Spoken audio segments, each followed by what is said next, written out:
Most editors are unproductive. I know I was when I was first starting out. It would take me hours to edit simple shorts. I didn't have a process, and my files were a mess. I would sit down to edit, then I'd go check my fridge, I'd scroll on social media, go for a walk. Basically, I would do anything that is not editing the video in front of me. Today, however, after editing 2,000 videos, I operate very differently. I have a strict editing schedule, and I utilize templates and shortcuts to speed up my workflow. This is to a point where as soon as I see the raw clips, I can almost predict how long it is going to take me to edit that video. I know a lot of you are struggling with productivity, so today I will give you some tactical advice that will speed up your video editing process. I divided these into 3 categories. I call category number 1 outside the edit. These are mental and environmental things you can change to speed up your editing by removing distractions. Our goal in this category is to create focus, and focus is the opposite of distraction. So if we're not doing distraction, it means we're doing focus. 2 hours of focused work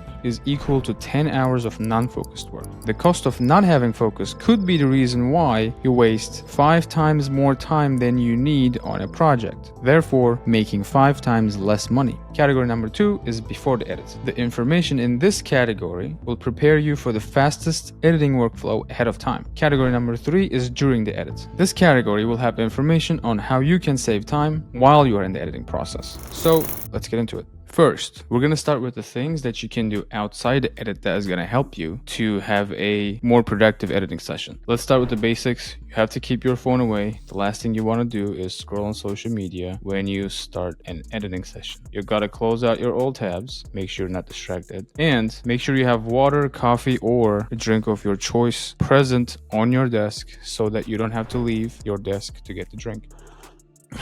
Good coffee. Next thing I have for you is to spice up your workspace. Buy LED lights, standing desk, expensive headphones, whatever this looks like to you, go ahead and buy that, obviously within reason. My goal here is to turn your workspace into an enjoyable, fun place to be in, so you are more likely to spend more time working. One weird thing that helped me when I was first starting out is I would film myself working, and I would have longer work sessions, and I would also get some B-roll shots for my social media content. So one stone, two birds. Another weird thing that works for me is switching environments in every 2 hours or so. I realized when I started editing, every 2 hours or after 2 hours, I would get really sluggish and lazy, and I would not want to edit anymore. And anything I do after that 2 hours wouldn't be so productive. But what I found is if I switch environments, even if I get up from my desk and go to the couch, it is an environment change for me. So I'll pick up my laptop, move to the kitchen counter downstairs, or find a coffee shop. I'll just find myself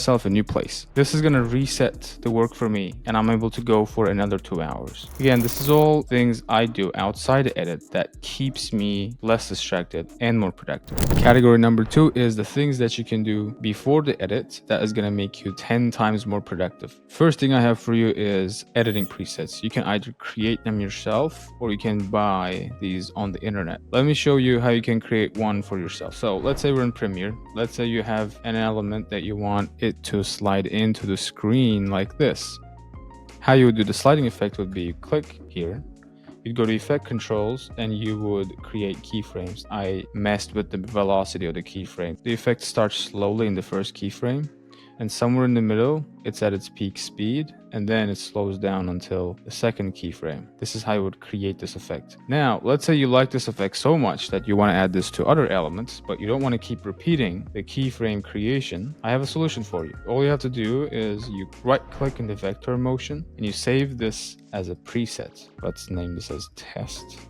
And this effect is going to show up in your effects panel. If you search test, it is right here under presets. All you have to do is drag this and drop it wherever you want to add, and it's going to create the same effect. So this is adding presets. Again, you can purchase these, you can create these. These are going to save you a huge amount of time. In the same way, you can create motion graphic templates, aka mogurts. These are more complicated templates that you can design, not just the motion, but the graphics themselves too. That's why these are called motion graphic templates. I'll show you an example of a text effect that I created to use on my clients' ads. So I created this this TikTok text effect to use it on the ads that I edit. I created this text effect entirely within Premiere. So every variable is customizable, as you can see here. If I want to change the text cloud, I have to do is double click and change text. Boom. So this saves me a huge amount of time because it's within my libraries. All I have to do is drag and drop into my timeline, and I don't have to create the same text effect over and over again because I created it once. I exported as a motion graphics template. Click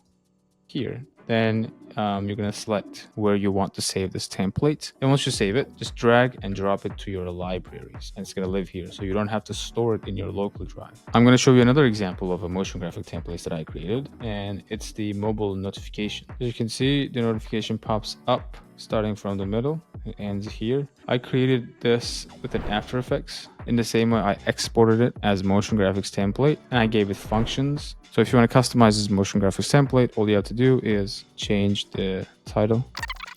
Boom. Now this is going to have your text on it. Again, you can create these yourself or you can purchase these on the internet. So these two alone are going to save you a huge amount of time if you're having to recreate the same effects and graphics for all of your clients. Next up, I have file management and organization. This is crucial. So I'll show you how I organize my files in the local level and inside Premiere Pro. So let me show you the local level first. On my desktop, I have this folder saved for each client that I have. I copy this folder and paste it and change the name of this folder. And if I double click, you'll see everything is neatly organized. I have my client's assets. These are going to be the assets that we're going to be using throughout working with this client. As you can see, everything is neatly organized. If I click jobs, every job is going to have a specific job code. So it starts with J1. It's going to continue as J2, J3, and I'm going to change this name to whatever the job's name is. And if I double click here, everything is neatly organized. So we have job specific assets here.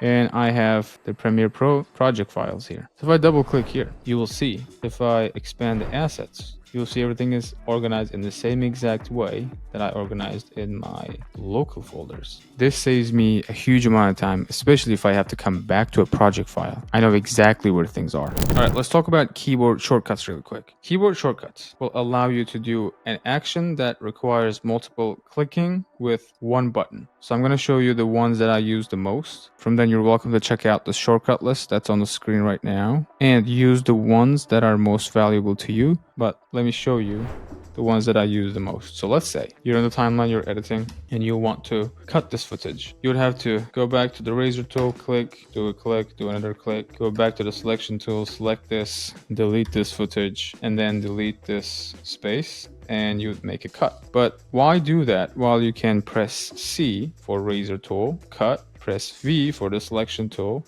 and select this and press Q for ripple delete, and boom. So this takes you way less time than having to go back and forth with the clicking. Another one I use the most is making the snap available or unavailable. What this does is, let's say you have cuts and let's say you want to move this footage around. What snapping will do is it will snap the footage to the next cut in the timeline, as you can see. But if you disable, if I press S and disable snap, you will not be able to see where the next cut exactly starts. So you'd have to eyeball it. For the most part, I just leave it on, but it's a good shortcut to know. Another one I use is Command S. Obviously, like every 5 seconds to make sure that I save the project file. This is just getting out of hand right now. So it's a good shortcut to know. Let me talk about the Command N really quick. So this is a custom shortcut that I created for myself. Anytime I want to create a nested sequence, let's say I want to create a nested sequence of this graphic, right? I would have to right click and click nest and then go from there. But to avoid clicking multiple times every single time that I have to make a nested sequence, I created this custom shortcut. So if I press Command N, boom,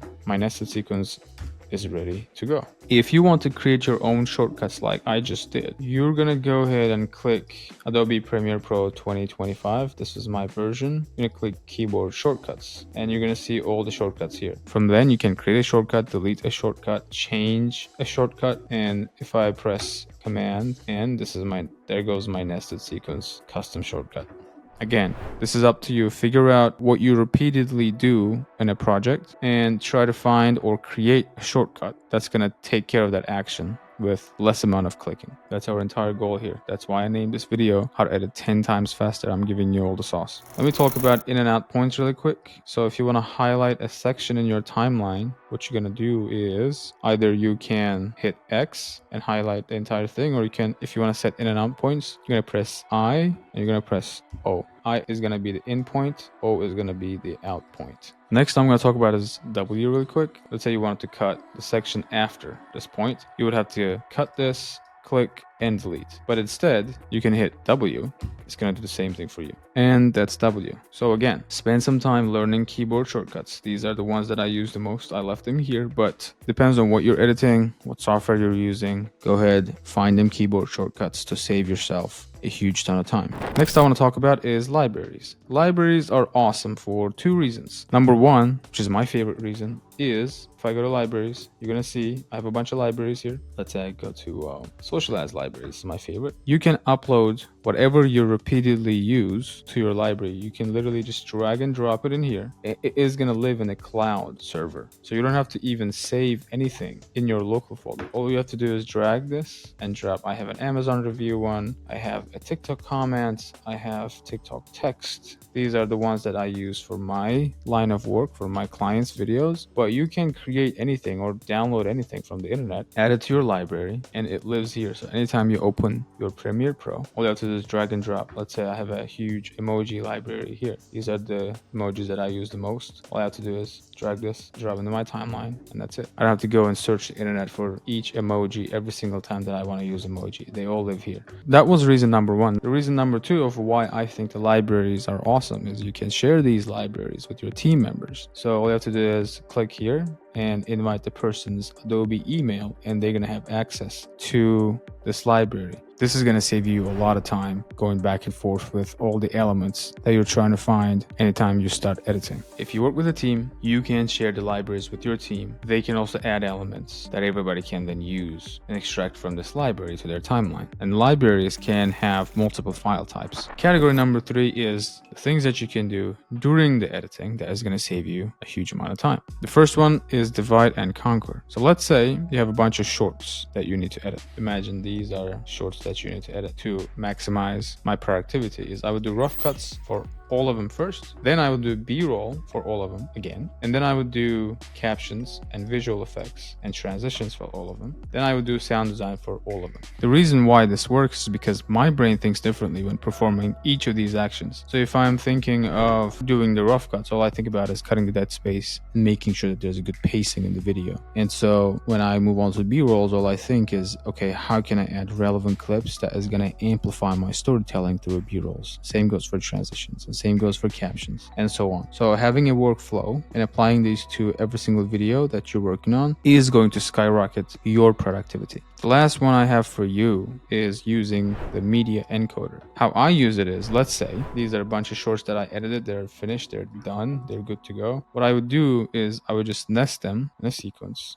Let's say it's short 1, 2, 3, 4, and 5. If I wanted to export these shorts, I would have to manually go, set in and out points, and export them one by one. But if you don't want to waste time doing that, what you can do is select the sequences that you want to export, right click, click export media, and then set the range to in and out points for each sequence. And then all I have to do is click send to media encoder, and it is gonna take it from there and export each sequence that you selected. This is gonna save you a huge amount of time, especially at the end of your editing session. The last thing you want to do, or the last thing I want to do, is wait even more for each video to export. So use media encoder, select all the sequences, send them to media encoder, click export, and you're done. It is gonna export all the sequences one by one. Now you can finally leave your desk. That is all, ladies and gents. We covered multiple ways you can save time and be more productive when editing your videos. We talked about things you can do outside of editing. These tips will help you focus better. Then I talked about things you can do before editing. These tips will set you up for the most efficient editing workflow so that you can predict how long it will take you to edit a video. Then I talked about things that you can do during the editing. These tips will help you save time during your editing session. You'll do a lot less button clicking and get more work done.